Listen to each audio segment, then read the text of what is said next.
So today I've got the Savage XS here, which now has a standard XS shell on it from the other one, and I'm just going to fit the wheelie bar onto it.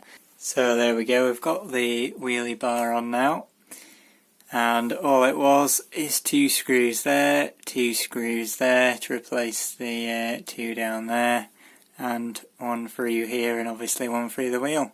And it spins pretty well. It's just got metal shield bearings in at the moment, and I'll probably just use them because they're going to wear out pretty quickly anyway.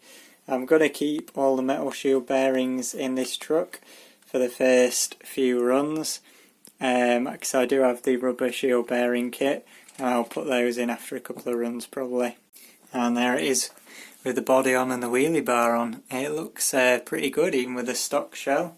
I like these chrome wheels as well. It does look pretty good with the stock body. Still haven't painted up my El Camino body yet, and still haven't got the clear standard body either, so I don't even know when that's going to come in. Can't even go to Model Sport to collect it at the minute. It said it was going to be here in December, and it's now almost February. I think it's February tomorrow. So yeah, it's pretty ridiculous. But yeah, this is the SS. I've still got the bits of the RTR there, just waiting for the parts from Wheelspin. There might be a week or two. So yeah, I just thought I'd get the SS going for now, because I can actually run this in the wet, because I think it's pretty much all waterproof. I put a waterproof Savox Servo in there, motor I don't really care about, and the ESC is waterproof. So yeah, can actually run it when it's wet and when it's cold, and hopefully make some use of that wheelie bar if these tyres can actually get enough traction, that is.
So the truck has just hit LVC. We've run a whole pack through it now on 2S. Going to give it a look over and see what it looks like, but it's still in one piece. Obviously I've just been running it around the garden, not jumping it, because it's about 1 degree. So yeah, it's got pretty mucky. Anyway, that's it for this video. Hopefully we'll have the XS Flux, the standard version, up and running soon as well. Hopefully I'll see you in that video. Goodbye.